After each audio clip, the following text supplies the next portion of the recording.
লোকসভা নিৰ্বাচনত আমাৰ সকলোৰে সহযোগত অকণমান ৰিজাল্ট ভাল কৰাৰ পাছত যদি কংগ্ৰেছ দলৰ অহংকাৰ হৈছে, যদি কংগ্ৰেছ দলে এতিয়া বিৰোধী ঐক্যমঞ্চৰ লগত আলোচনা নকৰাকে অকলশৰীয়াকে সিদ্ধান্ত ল'ব খুজিছে, যদিহে দেই আপুনি কোৱা মতে যদিহে এইটো হৈছে, তেতিয়াহ'লে নিশ্চিতভাৱে কংগ্ৰেছ দলৰ এই অহংকাৰ ভাল অহংকাৰ নহ'ব। যদিহে হৈছে, মই কংগ্ৰেছ দলক এই মুহূৰ্তত বঙাইগাঁৱৰ পৰা, বঙাইগাঁৱৰ চাৰ্কিট হাউচৰ এই কেম্পাছৰ ভিতৰৰ পৰা কংগ্ৰেছ দলক জনাব খুজিছোঁ যে যদি কংগ্ৰেছ দলে ঐক্যবদ্ধ হৈ আমি গোটেইবিলাকে যেতিয়া ইলেকশ্যন খেলোঁতে ৰাইজৰ যিটো আমি সঁহাৰি লাভ কৰিছিলোঁ, সেইটোকে একমাত্ৰ কংগ্ৰেছৰ প্ৰতি মানুহৰ সমৰ্থন বুলি ধৰি লয়, তেতিয়াহ'লে তেখেতসকলে মূৰ্খৰ স্বৰ্গত বসবাস কৰা হ'ব। এইটো ভাল কথা নহ'ব, এইটো একেবাৰে দুৰ্ভাগ্যজনক হ'ব।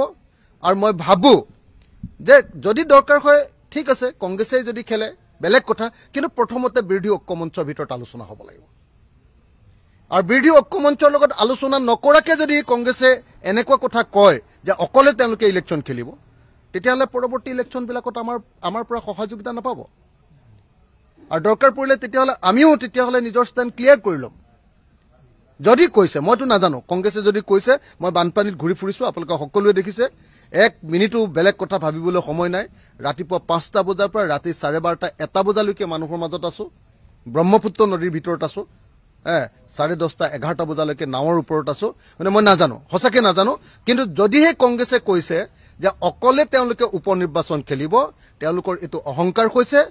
সামান্য ৰাইজৰ সঁহাৰি, কিছু পৰিমাণে ৰাইজৰ সঁহাৰি আপোনাৰ লোকসভা নিৰ্বাচনত লাভ কৰাৰ পাছত যদি কংগ্ৰেছৰ এনেকুৱা ধৰণৰ অহংকাৰ হয়, অসমৰ মানুহে গ্ৰহণ নকৰিব কথাটো।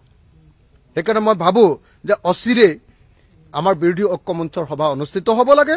আৰু বিৰোধী ঐক্যমঞ্চৰ সভাত যদি কংগ্ৰেছ দলে ক'ত খেলিব খোজে সেই কথা কওক, আৰু বাকী দলে যদি ক'ৰবাত খেলিব খোজে তেওঁলোকেও আলোচনাটো কৰক।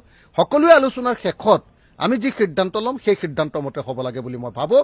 আৰু কংগ্ৰেছ দলে যদি আগতীয়াকৈ নিজা সিদ্ধান্ত গ্ৰহণ কৰে, তেতিয়াহ'লে নিশ্চিতভাৱে বাকী বিৰোধী দলবিলাকেও নিজা সিদ্ধান্ত গ্ৰহণ কৰিবলৈ বাধ্য হ'ব। মানে দেখা যাওক, মই প্ৰথমতে কংগ্ৰেছ দলৰ কথাখিনি শুনি লওঁ। এতিয়ালৈকে কংগ্ৰেছ দলৰ কথাখিনি শুনা নাই, আৰু কংগ্ৰেছ দলৰ সভাপতিৰ লগত কথা পাতি লওঁ।